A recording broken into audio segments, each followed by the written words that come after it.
Oh, it's the Shitcase cinema. That's not protocol. I'm not too good at protocol. It's been a couple of years since I took a look at a Steven Seagal movie, so I thought it was time to dive into the master's many classics. This is Kill Switch from 2008. It's not a classic before anybody says anything, but saying that, I suppose it is a classic in its own messed up, unique way. Let's take a look. So we see some lady on the ground with what looks like a bomb attached to her chest, and enter our hero, Sensei Steven Seagal, who plays Jacob. My name is Jacob. It's gonna be okay. Man alive, his first speech in the film is of course someone doing a bad impression of him. Already this film has hit classic status, and I'm sure that his voice will be dubbed in multiple scenes. So Jacob somehow figures that the guy responsible, a man named Billy Joe, is in the block of flats watching them. Turns out he's right, oh yeah, and even knows which flat to go straight to. What a detective! So Seagal kicks the guy's ass, but I want you to take notice of the editing. This isn't me playing around for a laugh, this is genuinely how it plays out. It gave me a good laugh. I attempted several times to watch this and keep a straight face, and failed. Now remember the usage of multiple angles and repeated footage for what is coming up next, because you're going to love this. So Seagal asks him which wire to cut.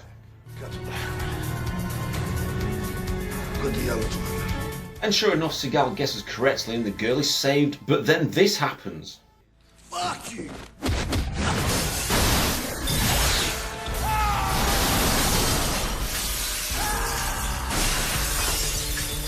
That guy is like, the fuck? He's Seagal's partner, by the way. So after a hard day at the office, Sensei goes home and oh, what a shock, he has a young woman waiting for him. Never seen that before in a Steven Seagal film. The guy is such a stud. I have to work. Whoa, wow. Now that is a shock. Seagal turning the girl away. That never happens. Moving on, a hooker is killed by some random goon. I'll call him Tashman. So Seagal goes to a bar to ask questions, but runs into issues straight away. Either I'm gonna arrest you and take you downtown, or you're gonna talk to me now. Bosh! And we're off. Guess you wanna talk to my fist. And here we go. So take a drink every time this bullshit happens. Just be well stocked up, that's all I'll say. You also noticed the stuntman with the bad wig doing a lot of Seagal's work and just quick cuts of our man's face. Epic stuff, just brilliant. This fight goes on for a very long time. They're all like superheroes with their abilities to take hit after hit and just keep on going. Fucking Energizer bunnies. That is not Seagal. It's such a badly made fight sequence, but it is good for a laugh. This part really got me laughing, just check this out.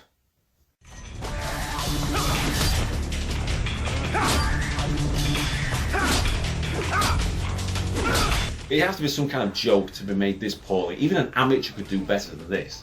Even 20 years ago or whatever, when I was making shitty low budget spoof films with my friends on a camcorder, we did better than this and we had no idea what the hell we were doing and had no editing skills. Is it better? Well, they've both got the comedy factor going for them, so let's move on. What is also poor is the watchability. It's only a 90-minute movie, but aside from the few laugh out loud moments, it's painfully boring. Seriously, nothing happens, and when stuff does happen, you're clueless as to what is going on. I mean, I could end this review right here, right now, and just say Seagal beats the bad guy and gets the girl, but I'm sure there's more to Kill Switch. Oh yeah. So Seagal is tracking down the Tashman now with the assistance of this FBI agent, but she's more interested in complaining about everything that Sensei does. Now, there were two symbols spotted on the dead bodies, and Seagal, naturally, can decipher the code. I broke the code. Soul you kill is a soul you keep. Yet, I don't know how he's got this message in the first place from only two symbols. Seriously, the film makes little to no sense. So our main man goes along to the library to research the symbols some more. Well, he does like these astrology things and this kind of poetry concerning the arcane and the occult and, you know where I could find something like that here? That's not my job. You're a librarian? What do you mean it's not your job? Jesus Christ, bananas. You goon!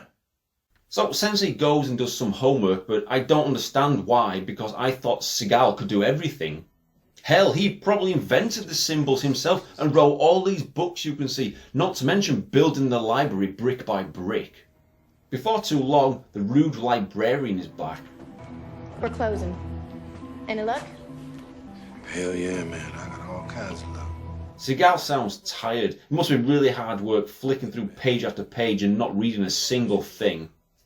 Get this, the girl takes a look at his note and says it's a line from a song by a band who play in a club in town and they're all into astrology, so our main man goes to the club and finds Tashman there. Sorry, what kind of a plot is this? A random librarian recognises a lyric from a song by a local band and this leads to, just go along with it, who cares? And looking at the note, the same symbol means two different words. At, is. Seriously, my brain is rotting away. This is insane. I don't know if I'm even going to carry on, but I will try. So for some reason our main man starts throwing people around and beating them up so he can get out of the club, then completely misses Tashman in an epic shootout. The car blows up, but Tashman somehow gets away unscathed. Now watch this upcoming moment, it's awesome. Wow, so cool. I'm glad they put that in there 3 times. Or this one, it's just insane and almost makes you feel like you're having some kind of seizure. This can't be good for my eyes. So Tashman gets away from our main man in the end, but whatever. Seagal gets him later and breaks his bones with a hammer like it's just another normal day, and then he's arrested, never to be seen again. Now it's time for my top 5 random bullshit moments. Number 1, the film is littered with random flashbacks to when Seagal was a kid and his twin brother was killed at their birthday party. It's shown a lot and there's no reason as to why. Number 2, Isaac Hayes plays a mortician briefly in what would be his last ever movie. He just stands there mumbling, kind of like Seagal. Are you aware of why we're interested in this case? You want the truth? I'm sensing envy on your part. Number 3, the fight in the bar kept reusing a wonderful close-up shot of Sensei not giving one fuck whatsoever. I counted because I'm a sad bastard and it's used no less than 6 times. Get that on a t-shirt. Number 4, why is it called Kill Switch? There isn't even a kill switch in the goddamn movie. Number 5, why does Seagal refer to his partner as baby? What's on your mind, baby? Perhaps he was talking to one of the many attractive females and they just edited it differently. I mean, the editor definitely made more cuts than a blind chef. And here's a bonus. Our Stevie boy has a new catchphrase as he's trying to be all southern sounding. Oh, Lord have mercy. Oh, Lord have mercy. Clever. Oh, Lord have mercy. Lord have mercy. Fuck the lie. All right, I'll get back to you. So Billy Joe, who was released from prison earlier on, I don't know if I mentioned that, I really don't give a flying fuck because I have no interest in this film, breaks into Seagal's place and attacks his girlfriend. Oh no. Meanwhile, the FBI agent is convinced Seagal is the killer. He is a genius, but I believe he uses the same genius to catch the bad guys to hide his own criminality. We know Seagal isn't responsible though, and when he goes home and finds his girlfriend dead, it's time for another classic fight between these two. Which means it's going to be one-sided in favour of Sensei Seagal. Just get yourself with. Yeah, you gonna bend over and I'm gonna stick my size 14 up your ass.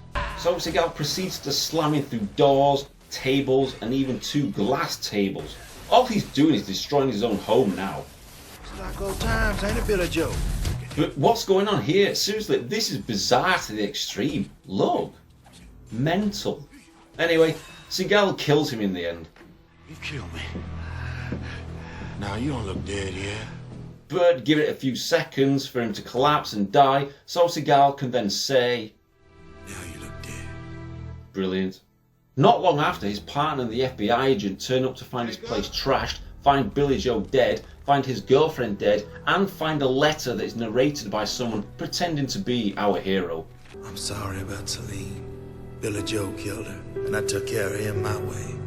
So that's the end. Seagal got the bad guys, but sadly didn't get a happy ending. Ha! Well, think again. He drives up to a beautiful country house and is greeted by a wife and 2 sons. What? How long has he been away in America being the greatest detective of all time, yet he has a family in another country? And look at him checking out the nanny when she walks away. Then his wife just takes her top off and Seagal nods his head in approval. This is mental. What tosspot wrote this nonsense? Ah, yes, say no more. Therefore, this is now a classic work of art. Fact.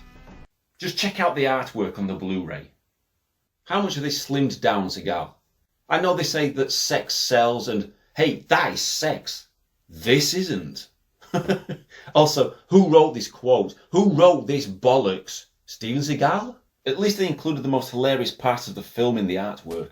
So in the end, it's a poorly made straight-to-video release that is only watchable if you're having a few drinks and up for a laugh if you can sit through the boring and confusing aspects of it. Sorry, Sensei, I'm giving Kill Switch a lowly 2 out of 10. That don't mean shit.